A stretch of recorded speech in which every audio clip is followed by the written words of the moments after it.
বেশি বেশি মৃত্যুর কথা স্মরণ করো। আমার নবীও কয়, হে উম্মতের দল, বেশি বেশি মরণের কথা স্মরণ করো। আমার নবী কয়, মরণের চিন্তা করে করে আমার এই যৌবন বয়সে আমার চুলগুলি পেকে গেল। এ আল্লাহর বান্দারা, ও কলিজার যুবক, ফরিদপুর সদরের যুবকেরা, আল্লাহ তাআলা বলেন মৃত্যুর চিন্তা বেশি বেশি করো। আল্লাহ কয়, কেন করবা জানো? মৃত্যুর পরেই তো তোমার জীবনটার হিসাব শুরু হয়ে যাবে। তুমি এখানে কি কামাই করছো? তুমি কি ভালো হইয়া কবরে গেলা নাকি জাহান্নামী হইয়া কবরে যাইতেছ? এটা তোমার মৃত্যুর পরেই শুরু হয়ে যাবে।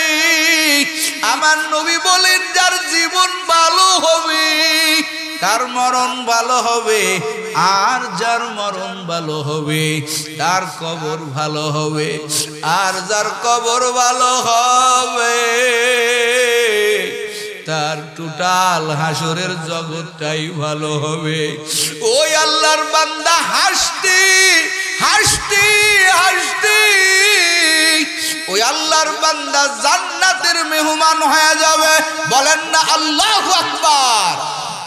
এজন্য জমিনের মধ্যে বাবা, যখন দেখবেন অন্তরটা শক্ত হয়ে গেছে, একটু এক জায়গা বসিয়া মুরাকাবায় চলে যাবেন।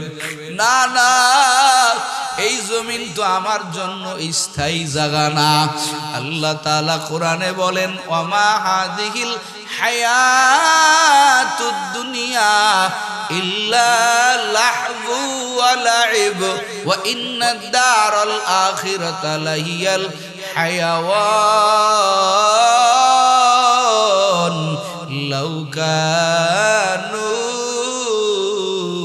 ইয়ালামুন। এটা আমার আপনার আসল জায়গা না, এটা খেলাধুলার জায়গা। অথচ আমরা এটাকে নিজের আপন বাড়ি মনে করতেছি। না রে বাবা না, বিল্ডিং বানাইছো, কত বিল্ডিং ওয়ালারা বিল্ডিং এ থাকতে পারে নাই। আজকে আমার বাড়িতে ছাদ ঢালাই চলতেছে। যখন আমি প্রথম আমার বাবা দিছেন, এরপরে আমি যখন এক কড়াই মাল যখন আমি রডের মধ্যে ঢাললাম, খোদার কসমে চেয়ারে বসে বলতেছি, আমার হঠাৎ করে মরণের কথা স্মরণ হয়ে গেল। আমার চোখের মধ্যে পানি টলমল করতেছিল, খোদার কসম। কারণ শুনছি কত বিল্ডিং ওয়ালারা বিল্ডিং বানায় কিন্তু বিল্ডিং এ থাকতে পারে না। কয়েক বছর আগে ওই কুমিল্লার এক যুবক 8 বছরের বিদেশি টাকা দিয়া বাংলাদেশে 2200 স্কয়ার ফিটের কঠিন এক বিল্ডিং এত সুন্দর করে বানাইছেন, মনে করেন আগামীকালকে বিল্ডিং এ উঠবে। ও আল্লাহর বান্দারা, আল্লাহর যুবক, সবাইরে দাওয়াত দিছে আগামীকাল শুক্রবার এ আমার বাড়ি আসবেন, আমি বিল্ডিং এ উঠবো, আপনাদের দোয়া নিয়ে উঠবো। কিন্তু ঠিকই দাওয়াত হয়ে গেল, সব ঠিক। বৃহস্পতিবারের রাত্রি, শুক্রবারের আগের রাত্রি এমন তুফান ঝড়, আল্লাহর বান্দার বিল্ডিং এর পাশে একটা টিনের ঘর, নেটে আপনারা সংবাদ শুনেছেন, ওই টিনের ঘরের উপরে বিশাল এক গাছ ঝড়ের মধ্যে ভেঙ্গে পড়লো তো পড়লো। ওই যুবক তার মেয়ে তার স্ত্রী নিয়া এক খাটের মধ্যে ঘুমায়, রাত তো ঘুমে কাটে না, কারণ আগামীকাল নিজের স্বপ্নের বাড়িতে উঠবে। ও আল্লাহর বান্দারা, ওই গাছটা গিয়া খাটের উপরে পড়ে গেল, তিনজনই জায়গায় মারা গেল। পরের দিন 3টা খাটিয়া হাজির। এই 3টা খাটটা তার বিল্ডিং এর সামনে সাজায় রাখছে। স্ত্রী কই থাকবে, কই থাকবে? আল্লাহর বান্দা 3জনই একসাথে কবরে চলে গেল। ওরে কলিজার যুবক, এই বাড়ি ঘরের পিছনে মুক্ত হইও না। এ আল্লাহর বান্দারা, এই তোমার আমার শক্ত দিলখানা আখিরাতমুখী বানানোর জন্য আমার আল্লাহ বহুতের বয়ান করছেন। আজকে তোমাদের মাঝে আমি নাইমুজ্জামান আসছি, আর কোনদিন আসবো কিনা জানি না রে বাবা। আল্লাহ কয় বান্দা মৃত্যু তোমারে বরণ করতেই হবে। এ আল্লাহর বান্দারা এখন মৃত্যু বরণ করা লাগবে। কেমন মৃত্যু? কিছু মৃত্যু হয় সেজদার মাধ্যমে, কিছু মৃত্যু হয় নামাজের মাধ্যমে, কিছু মৃত্যু হয় রে যুবক আল্লাহর কোরআনটা বুকে নিয়ে। আবার কিছু মৃত্যু কত ভয়ঙ্কর, চোখগুলো উল্টাইয়া যায়, জিহ্বাটা বাইর হয়ে যায়, পিছনের রাস্তা দিয়া বলগুলি বাইর হয়ে যায়। কারণ মৃত্যুর সময় তো আজরাইল হাজির।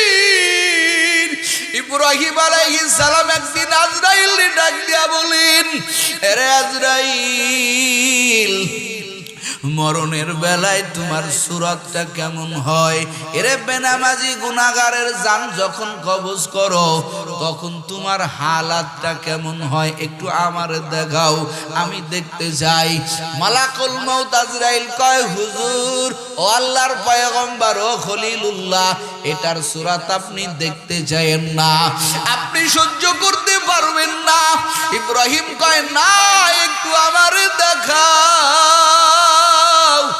এবার ইব্রাহিম আলাইহিস সালাম যখন ছাড়ে না, এবার আজরাইল কয়, হুজুর আপনি একটু সামন দিকে তাকান। সামনে তাকাইছে, এবার আজরাইল কয়, এবার একটু পিছনে ঘুরেন। পিছনে যখন ঘুরছে, ইব্রাহিম আলাইহিস সালাম একটা নজর আজরাইলের দিকে যখন তাকাইছে, তাকাইয়া দেখেন আজরাইলের পা দুটো জমিনে আর মাথাটা আসমানে উঠানো। ওরে আজরাইলের চোখ দুটো বড় বড় পুকুরের মতো, ওরে গায়ের লোমগুলো খেজুরের কাঁটার মতো রে বাবা। নাক আর চোখ দিয়া আগুনের ফুলকিগুলি দাউ দাউ করে জ্বলতেছে।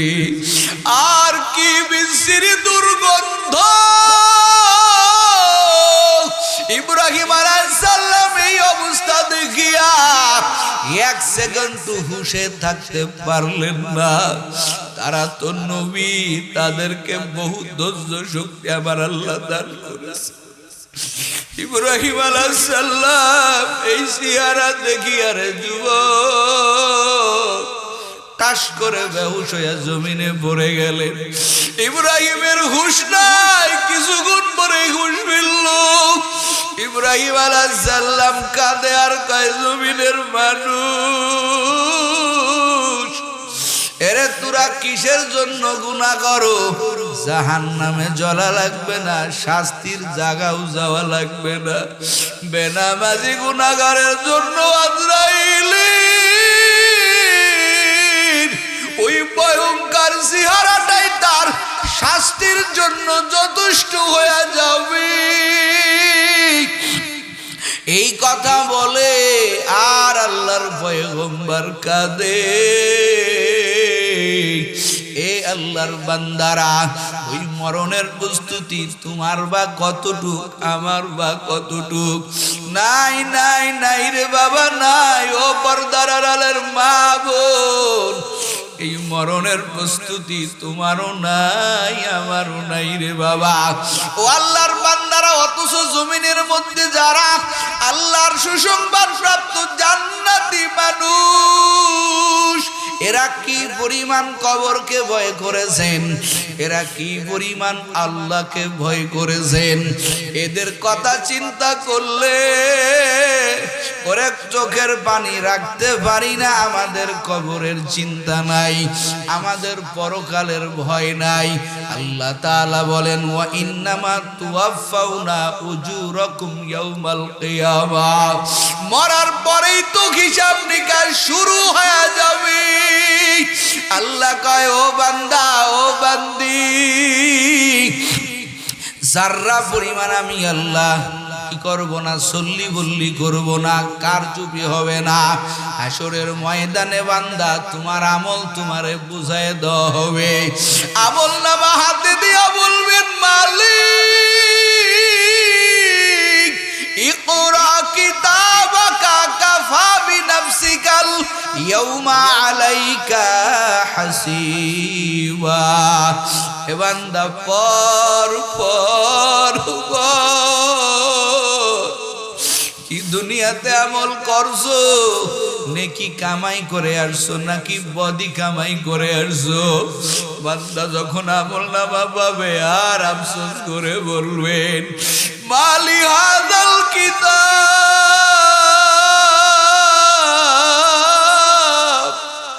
মালি হাযাল কিতাব লা ইউগাদিরু সাগীরাতাও ওয়ালা কাবীরাতান ইল্লা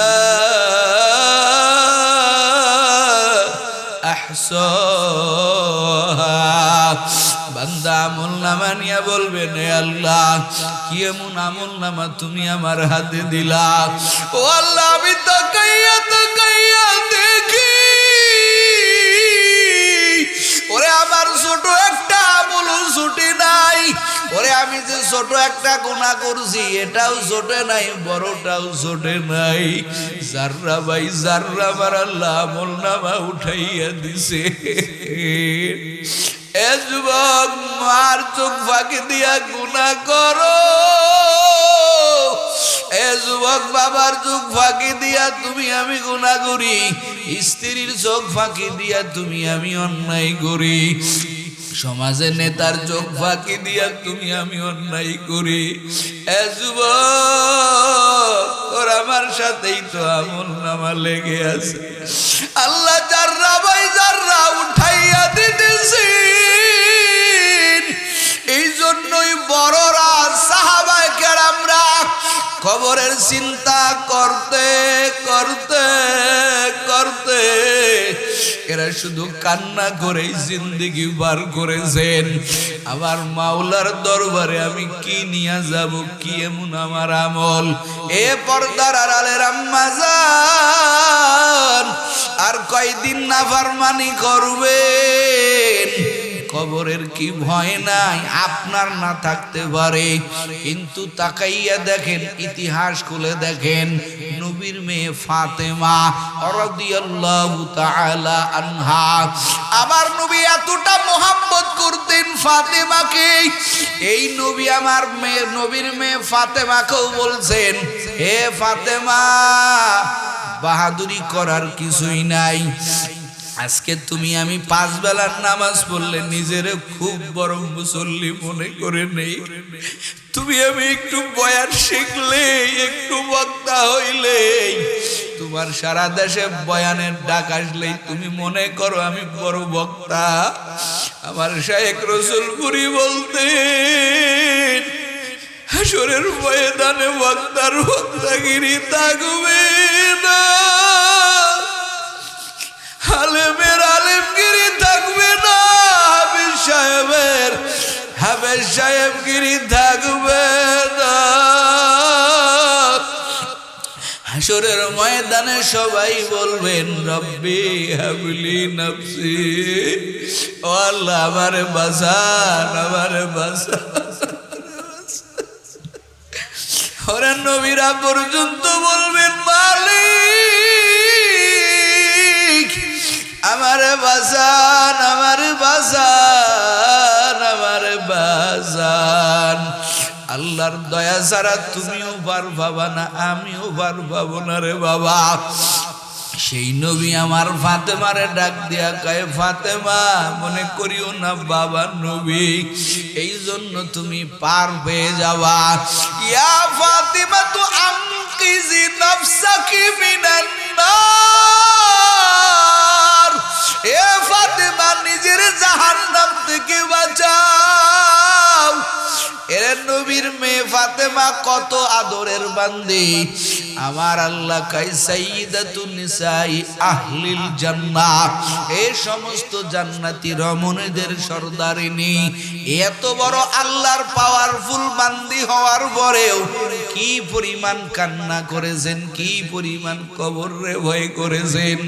কিছুদিন আগে কিতাবের মধ্যে দেখলাম রোজার মাস, ফাতেমা রোজা আছেন, রাতের বেলায় আল্লাহর রাসূলের সাথে মুলাকাত হয়ে গেছে।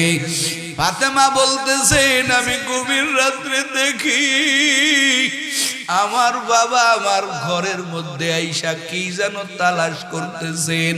ফাতেমা বলেন আমি আমার বাবারে প্রশ্ন করলাম, ও আব্বা অন্ধকারের মধ্যে আপনি ঘরে কি তালাশ করেন? আমার নবী কয় ফাতেমা আমি তোমারে তালাশ করি। ফাতেমা কয় আব্বা আমি তো এই তো আপনার কাছে স্বপ্নের মধ্যে দেখতেছেন। নবী আমার কয় ফাতেমা আমি জানি তুমি রোজা থাকবা। ও ফাতেমা আলীর সাথে ইফতারি, আলীর সাথে সেহরি খাইয়া দিও। তবে ফাতেমা আমি এমনি এমনি আসি নাই, তোমারে একটা সুসংবাদ দেওয়ার জন্য আসছি। এ ফাতেমা আলীরে কিছুই বলবা না, তুমি আলীর সাথে সেহরি খাইয়া নিও। আগামীকাল আমি জান্নাতে তোমার জন্য জান্নাতের দস্তরখানায় অপেক্ষা করব, দুজন মিলে এক দস্তরখানায় ইফতারি করব। তার মানে আগামীকাল ফাতেমার ইন্তেকাল হয়ে যাবে। রাত্রিবেলা স্বপ্ন দেখছে সেহরির সময় উঠে গেছে। ফাতেমা জানে আগামীকাল আমার ইন্তেকাল হয়ে যাবে, কারো কাছে কয় নাই। কারণ বাবা ঈশা কইছে নবীর কথা, নবীর খাব, নবীর স্বপ্ন কখনো মিথ্যা হতে পারে না। ফাতেমা আলীকে জানাই নাই, কারণ আলী কষ্ট পাবে, স্বামী কষ্ট পাবে, টেনশন করবে। নিজে উঠিয়া সুন্দর করে সেহরির রান্না করিয়া সবাই নিয়ে একসাথে সেহরি খাইছেন। এবার ফাতেমা ফজরের নামাজের বেলায় আলী তো মসজিদে চলে যায়, ফাতেমা নামাজের মুসল্লা থেকে ইশরাক পর্যন্ত মুসল্লা থেকে উঠে না। কিন্তু আলী বলেন আমি আজকে নামাজ পড়ে আইসা দেখি ফাতেমা মুসল্লায় নাই। আমি ভাবলাম ব্যাপার কি, আমার ফাতেমা তো ফজরের পরে ইশরাক ছাড়া কখনো যায় না বা ছাড়ে না। আলী বলেন আমি তাকাইয়া দেখি আমার ফাতেমা আমার হাসান হুসাইনের সব জামাগুলো ধৌত করে দিছে। কারণ ফাতেমা জানে আমার জীবনের শেষ দিন, অনেকগুলি আটা এক জায়গা জমা করে অনেক রুটি বানাইতেছেন। আলী কাছে গেছেন, যাইয়া কয় ফাতেমা, ও ফাতেমা তোমার কি হইছে, এতগুলো রুটি একবারে কেন বানাও? এটা আমরা তো 3-4 দিনও খাইয়া ফুরাইতে পারবো না। এ ফাতেমা আমার সন্তানদের জামা কাপড়, এত জামা কাপড় তুমি কেন ধুইয়া দিছো? আমি তো বুঝি না এত কাজ তুমি একসাথে কেন করো। এবার ফাতেমা কয় স্বামী আমার কাছে একটু আসেন, বসেন, একটু দুইটা কথা বলি। এবার আলী আইসা বসছেন। ফাতেমা কয় স্বামী কষ্ট পাবেন না, রাতের বেলা ঘুমাইছি, স্বপ্নে দেখি আমার বাবা হাজির। আমারে কয় রে ফাতেমা আলীর সাথে সেহরি খাও, ইফতারি আলীর সাথে হবে না, ইফতারি হবে আমি নবীর সাথে জান্নাতের দস্তরখানায়। এর মানে আমি আর আপনাদের মাঝে না, আমি নিজেও তো খুব অসুস্থ। আরে যেই বলছে আলী হাতটা ধরে হাউ মাউ করে কাঁদতে শুরু করছে। আলী কয় রে ফাতেমা কি শুনাইলি? ও ফাতেমা তোর কান্না আমি সহ্য করতে পারি না। এবার দুজনের কান্নায় হাসান হুসাইন তো ছোট। হাসান হুসাইন আইসা কয়, ও মা তোমরা কেন কাঁদো, ও বাবা তোমরা কেন কাঁদো? এবার ফাতেমা কয়, হাসান হুসাইন যা তোর নানার কবরের কাছে যা, তোর বাবার সাথে একটু আমারে একা নিরিবিরি কথা বলতে দে। ও আল্লাহর বান্দারা, হাসান হুসাইন চলে গেলেন নবীর রওজায়। কারণ নবী বেঁচে থাকা কালীনই হাসান হুসাইন আমার নবীর ঘাড়ে উঠতেন, আমার নবীর পিঠে উঠতেন, আমার নবী কিছুই কইতেন না। সুবহানাল্লাহ। এই হাসান হুসাইন নবীর রওজার উপরে উঠে নাচতেছে আর খেলাধুলা করতেছে। কিতাবের মধ্যে আসছে নবীর রওজার মধ্য থেকে আওয়াজ শুরু হয়ে গেল, আমার নবী কয়, রে হাসান হুসাইন তাড়াতাড়ি মায়ের কাছে যা, জনমের মতো মারে দেখিয়া নে। আজকের পরে আর তোর মাকে মা বলে ডাকতে পারবি না। ও হাসান হুসাইন, আমার কবরের কিনারায় থাকিস না, তাড়াতাড়ি মায়ের কাছে যা। হাসান হুসাইন দৌড়াইয়া মা মা কয়া চিৎকার করতেছে। কাছে যাইয়া কয়, মা তুমি কও নাই তো কি হইছে? ও মা, নানা জান আমাদের সব কইয়া দিছে। আর কারে আমরা মা কয়া ডাকবো? এ পর্দার আড়ালের আম্মা জানেরা, ফাতেমা কয়, আয় রে বাবা, আমার বুকে আয়, তোর বাবার সাথে ভালোভাবে থাকি, আমার জন্য দোয়া করিস। এবার ফাতেমা আলীর হাত ধরিয়া কয়, ও স্বামী আমার, বিকাল তো গড়ায় আইলো, সেহেরি রাখ দিয়াই আমি বিদায় হয়ে যাব, কি ইফতারি রাখ দিয়ে আমি বিদায় হয়ে যাব।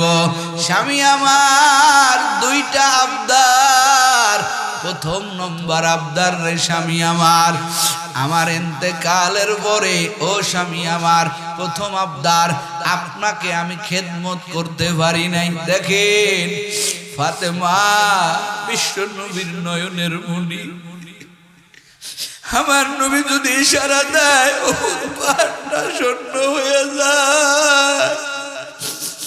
কিন্তু আমার নবী ফাতেমারে এমন একটা জায়গায় বিবাহ দিয়েছে, ফাতেমার জীবন যে কত কষ্টে, 2 দিন 3 দিন ফাতেমা না খায়া খায়া কাটাইছে। হাসান হুসাইন খুদার জ্বালায় কান্না করেছে। এত কষ্ট করে আলীর ঘরে আসছেন। এবার আলী কয়, ফাতেমা, ও ফাতেমা, তুমি আমার কাছে কি মাপ চাইবা? আমি তো তোমার কোন শখ আহ্লাদ পূরণ করতে পারি নাই। ফাতেমা কয়, না স্বামী, আমি আপনার উপরে খুশি।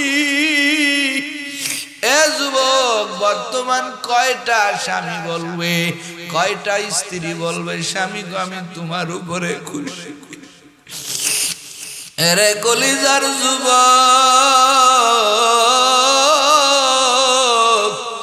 কয়টা মেয়ে বলবে, স্বামী আমি তোমার উপরে খুশি? আবার কয়টা স্বামী বলতে পারে, স্ত্রী আমি তোমার উপরে খুশি? এদের টাকা ছিল না, পয়সা ছিল না, বাড়িঘর ছিল না, কিন্তু এদের ভিতরে মাওলার প্রেম, এদের মধ্যে কতটা মোহাব্বত। ফাতেমা ডাক দিয়া কয়, স্বামী, যদি আপনার কলবে, আপনার হৃদয়ে আমি বিন্দু পরিমাণ আঘাত দিয়া কবরে যাই, হাসরের ময়দানে আল্লাহ আমারে কাঠ গড়ায় দাঁড় করাবে, আমারে দাঁড় করাই আমার মালিক আমারে জিরা করবেন। আমার অপরাধের কারণে আমার বাবা আল্লাহর কাছে বেইজ্জতি হবেন। ও স্বামী, আপনার কাছে আমার প্রথম আবদার, যে কয়দিনই সংসার করলাম আমারে মাফ করিয়া দেন। স্বামীর হাত ধরে হাউমাউ করে কাঁদে রে বাবা। আলীও ধরাইয়া ধরে কাঁদে আর বলে ফাতেমা রে, তোমার প্রতি আমার বিন্দু পরিমাণ কোনো ক্ষোভ নাই, বিন্দু পরিমাণ কোনো নালিশ নাই, তুমি আমারে ক্ষমা করে দিও। যেভাবে তোমারে রাখা দরকার ছিল ওইভাবে রাখতে পারি নাই রে ফাতেমা, আমারে ক্ষমা করে দাও। আরে দুজন দুজনার কাছে মাপ চায়। ফাতেমা কয় আমার 2 নম্বর আবদার। ও স্বামী, ও স্বামী, আমার 2 নম্বর আবদার। ও মা তুমিও আবদার করো। ফাতেমা আবদার করে। ফাতেমা ডাক দিয়া কয় স্বামী, আমার ইন্তেকালের পরে রাতের মধ্যে আপনি আর আমার হাসান হুসাইন মিলিয়া আমারে দ্রুত দাফন করে দিবেন, কাউকে জানাবেন না। আলী কয় এটা আবার কেমন কথা? তুমি বিশ্ব নবীর মেয়ে, রহমাতুল লিল আলামিনের মেয়ে, তোমার মৃত্যুর সংবাদ শুনিয়া ওরে অলি গলি থেকে হাজার হাজার মানুষ তোমার জানাজা পড়ার জন্য আসবে। এ ফাতেমা তুমি কি হাজার হাজার মানুষের জানাজা নিয়ে কবরে যাবা না? এবার ফাতেমা কাঁদে আর কয় স্বামী, ওই কানেই তো বাইরে স্বামী, আমি ফাতেমা জীবনে আমার শরীরটা পর পুরুষকে বেগানাকে কখনো দেখাই নাই।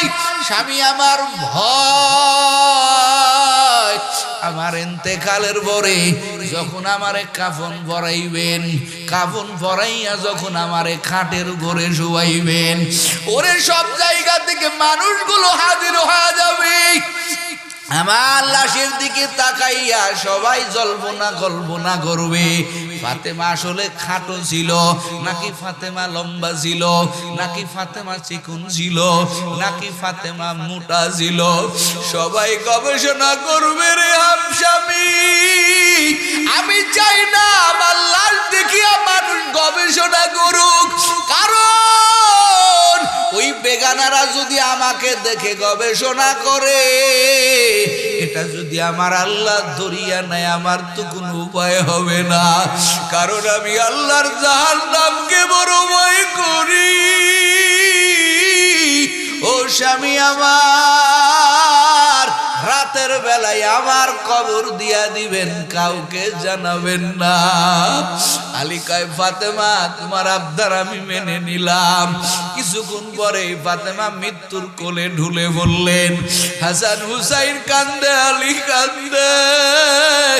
ও কলিজার যুবক, আলী রাদিয়াল্লাহু তাআলা দ্রুত গোসল সম্পন্ন করিয়া এবার নামাজ পড়াইয়া কবরে নিবেন। কিতাব লেখে রে বাবা, বানোয়াট কথা না।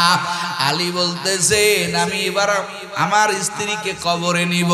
হাসান হুসাইন তো ছোট, খাটিয়ার 4টা পায়া, আমি যদি পিছনে ধরি ওরা দোনো ভাই সামনে ধরতে পারে না।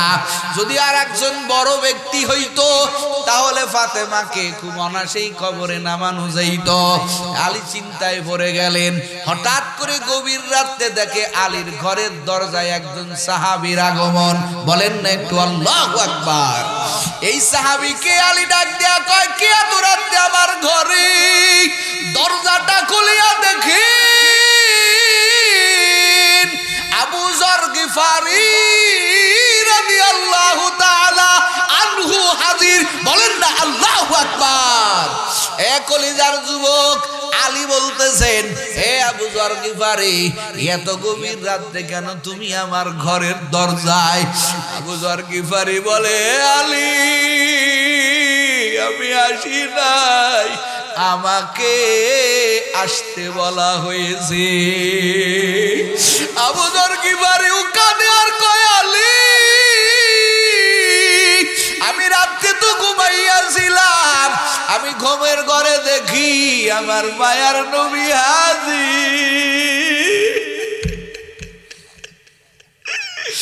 নবী আমার আইসা কয়, আবু যর রে ঘুমাইয়া তাইকো না, আমার ফাতেমা দুনিয়াতে নাই, আমার আলী একা ফাতেমারে কবরে আনতে পারবে না রে আবু যর গিফারি, তাড়াতাড়ি যা আমার ফাতেমারে কবরে নাও। আমার আলী একা একা পারে না রে ও আবু যর গিফারি। আবু যর গিফারি কাঁদে আর কয় আলী রে আমি একা একা আসি নাই, আমার কে যেন পাঠাইছেন রহমাতুল লিল আলামিন। আবু যর গিফারি ফাতেমার কবরের নাশ নামায়া দেয়। আবু যর গিফারি কবরের ডাক দিয়া কয় এ কবর তোমার মধ্যে কারে রাখি জানোনি? খবরদার কবর এই ব্যক্তির সাথে বেয়াদবি করবা না। রহমাতুল লিল আলামিনের নয়নের মণি যাকে আমার নবী এত মোহব্বত করতেন, নবী বাসা থেকে কোথাও বাহির হলে মেয়েটাকে এত মোহব্বত করতেন। এরে যুবক আজকে তুমি মেয়ে পাইলে বেজার হও, আমার নবী কত খুশি হইছেন। যাদের ঘরে একাধিক মেয়ে ছেলে নাই আফসোস করো বাবা, আফসোসের কিছু নাই।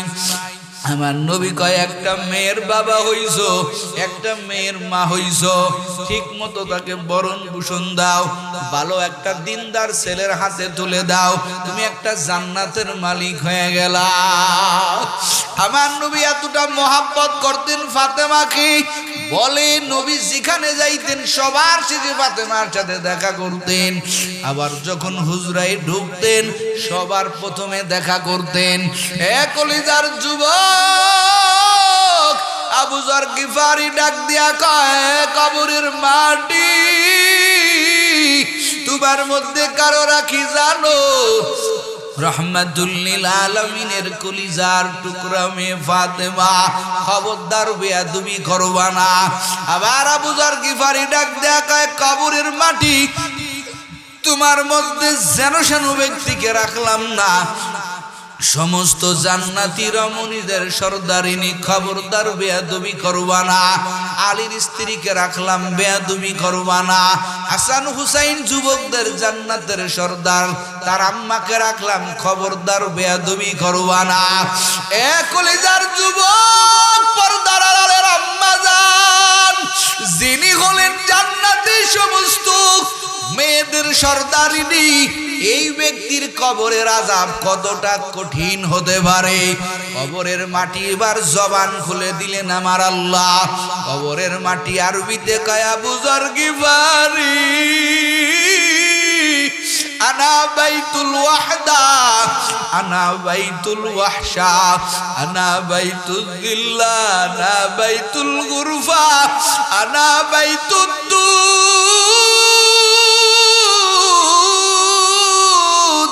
এ আবু যর গিফারি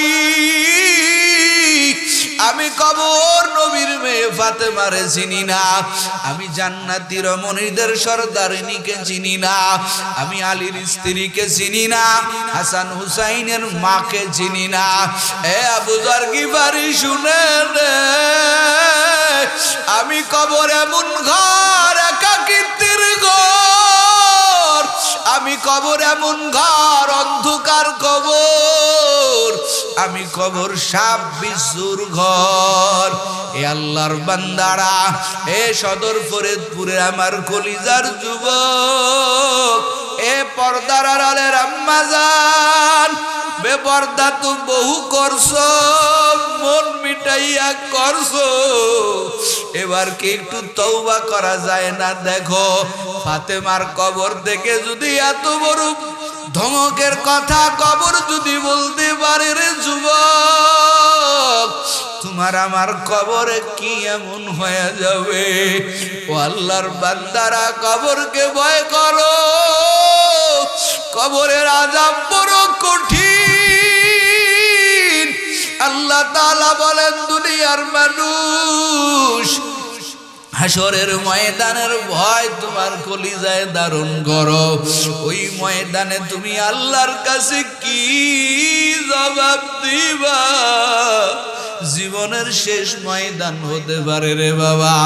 তোমাদের হাতে দড়ি, পায়ে দড়ি। ও বুড়া বাপ জানেরা, দাড়িটা না এখন পেকে গেছে, আয়নার সামনে মাঝে মাঝে দাঁড়াইয়া দেখিও, যেই দাড়িটা এক সময় কালো ছিল, মিসমিসে ম্যাগের মতো কালো, এই দাড়িটা আজকে পেকে সাদা হয়ে গেছে।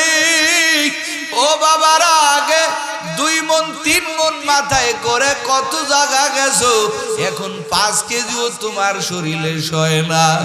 ওরে ঠান্ডা সয় না, গরম সয় না, পেটটা ভরে খাইতে পারো না, দুর্বলতা চলে আসছে। ও বাপজানেরা, কবরের চিন্তা কি হয় না? ও কলিজার যুবক, কবরের চিন্তা কি হয় না? প্রতিদিন খালি দেখি বেশিরভাগ যুবকের লাশের খবর।